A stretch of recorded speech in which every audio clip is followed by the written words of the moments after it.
I'm going to show you 7 things which will break on the Porsche Cayman and Boxster 987. So if you're looking to buy one of these cars, or you already own one of these cars, you need to watch this video because it contains some important information about things that will break, and we're starting right now.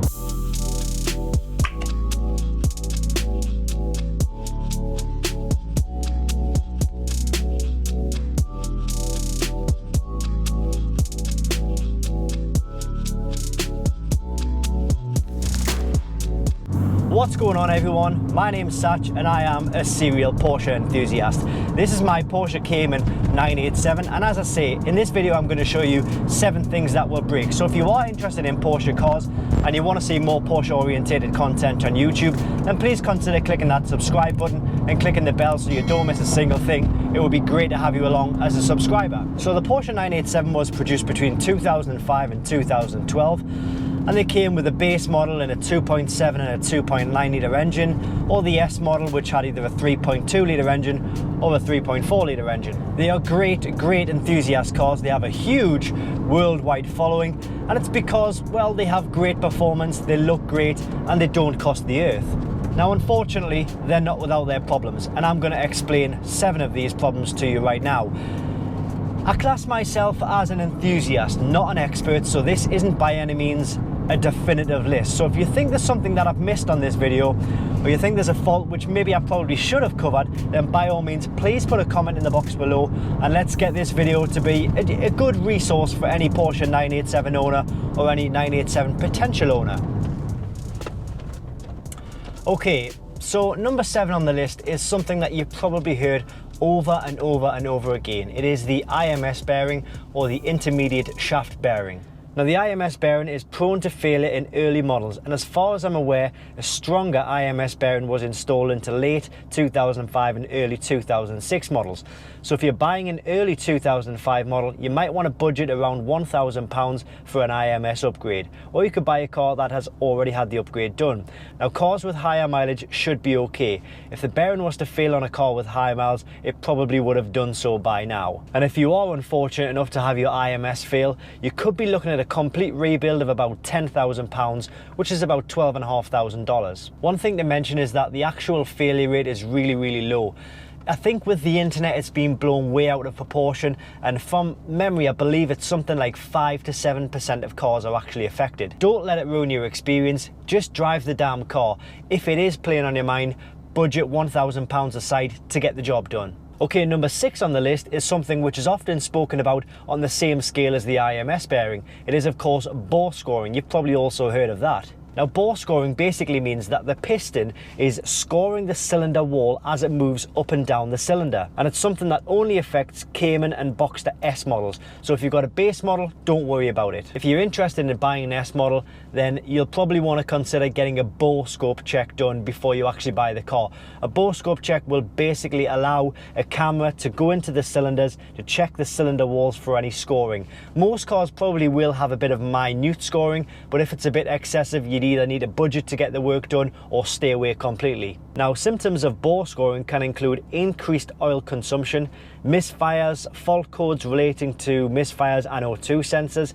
You may also find non-ferrous shiny aluminium debris found on the oil filter and the sump. Now, typical repair costs for this job is about £5,000 to £6,000, which is about $6,500 to $7,500. Okay, next up, again, it's probably something you may well have heard about. Number 5 on the list is the AOS, or air oil separator. Now, the AOS job is basically to prevent the oil and the air mixing together, and if this fails, it can affect the vehicle exhaust system and performance. Now, symptoms of a failing AOS could be large amount of smoke on startup, just like this. See? Holy. You may also get an oil leak or a check engine light. Now, typically a new AOS probably costs about £120, £120, but there is a motorsport version which is really expensive. The motorsport version costs about £1,300. So the cheaper one for £100 or £120 isn't actually too bad. They can fail time and time again. This particular car, the Cayman that I'm in, is onto its 2nd AOS, and it actually needs a 3rd AOS. Because I'll be tracking this car, I am considering getting the motorsport transport option, but I'll cross that bridge when I come to it. All right, so number 4 on the list is something that I actually wasn't really going to include in this video, but seeing as I've got the problem with my car right now, I think it's probably right that I do include it in the video, because if I'm getting this problem, you guys will probably get the same problem at some time in your car's life. So I have got the check engine light on the car now. The engine is running, and I'm going to diagnose it with this iCarsoft POR version 1.0 kit. I'm going to put the link to where you can pick this kit up directly below this video, and it's really worthwhile for every single Porsche owner to get one of these. All right, so I hope it's focusing okay there, but you can see we've got the check engine light right here, and this is the iCarsoft POR version 1.0 kit. So what I'm going to do is I'm just going to use this quickly to diagnose and show you the fault that we've been getting. So it's a 987. We'll scroll down to the Cayman manual, and it's the digital motor electronics. So read DTCs, and it's giving us a P0421 state current, warm up catalyst efficiency below threshold, bank 1. So I know from personal experience that that relates to an O2 sensor. So the replacement O2 sensor on this car generally costs, I think it's about £55. So basically all I need to really do is get the new O2 sensor installed into the vehicle. Once I've done that, I'd then be able to use this tool to actually go and clear the DTCs, or the diagnostic trouble code, which will then in turn erase the check engine light on the dashboard. Like I say, this is generally a fault that'll probably happen to most cars in their career. Doesn't really matter whether it's a Porsche or whether it's a Peugeot or Mercedes, but I'm getting it in this car right now, so I thought it would be apt for me to include it into this video. All right, so number 3 on the list is a failing water pump. Now again, this is something that can happen on any car, but I wanted to include it into this video because there's an add-on which I think will help your vehicle once you do get the water pump changed. Now a failing water pump can include coolant leaks, strange noises, and low coolant warning messages. So in these cars, when you're changing the water pump, we'd also recommend that you change the thermostat as well. Now there is a kind of an uprated thermostat. It's called a low temp thermostat, and that basically opens up at a lower temperature, reducing the risk of your engine overheating basically. And at the same time, check your hoses, and if they do need to replace, obviously replace them as necessary. Now you're probably advised to change your water pump at about 65,000-70,000 miles, and the cost of a water pump is about £150. The cost of the low temp thermostat is about £55. So you're looking all in for the parts about £200, which is about $250. Okay, so we're down to number 2 on the list. Number 2 on the list is a starter motor in the 987. Again, a starter motor is something that can fail in any car, but I feel in the 987 range it does happen more than it should. Now, the starter motor is something that does need to be replaced in my car as well, and that's why I've included it, because I wanted to show you the symptoms or what it sounds like when the starter motor actually needs to be repaired or replaced. So the signs of a failing starter motor are generally that you'll get a really slow crank. You'll also hear this noise when starting the car.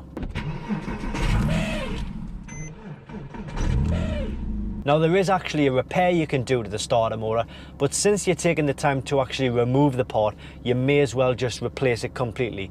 The replacement starter motor generally costs about £150, which is about $190. Okay, so if you've stuck with me through this video so far, I want to thank you. Please remember, if you're not already subscribed, hit that subscribe button. So we're down to number 1 on the list now. This doesn't necessarily mean that it's the most frequent or the most likely to fail, but it is quite a common failure again in the 987s, and it is the gear shift linkage. The gear shift linkage cables are very prone to snapping on these cars, quite literally leaving you absolutely stranded wherever you are, which can be pretty embarrassing. There's been lots of cases where people are just stuck in a gear and they're unable to select any other gear at all. Now unfortunately there doesn't seem to be any useful data around to say that these cables will snap at a certain mileage or a certain time in the car's life, but I have seen cases where the cables have snapped at around 22,000 miles. Now replacement shifter cables are around £325, that's about $410, plus the labour charges if you get somebody else to do the work. You can get superior cables though, I think they call them numeric cables, and they cost about £450, which is about $560-ish. Obviously again you'll need to pay a bit more for the labour to get somebody to do the work, but they are much better quality cables and you shouldn't have that problem again. Like I say though, if there's something that I've missed off this video and you feel maybe there are other problems and faults that I haven't mentioned, or maybe there's something far more important than the things that I have mentioned, then by all means put a comment in the box below. I'd love to hear your suggestions and your recommendations. Ultimately, we're trying to create a space where potential 987 owners or current 987 owners can come, learn about the cars, learn about what can potentially go wrong with the cars, find out how much it's going to cost to repair. So remember, if you're not already a subscriber to this channel, then please consider clicking subscribe to this channel and clicking the bell so you don't miss a single thing. It's a Porsche orientated channel, so everything you see will be Porsche orientated, and I put new videos out every single Thursday. Thank you again to my current subscribers. Again, if you're not a subscriber, hit that button and click the bell. Thanks for watching, and I'll see you on Thursday for the next video.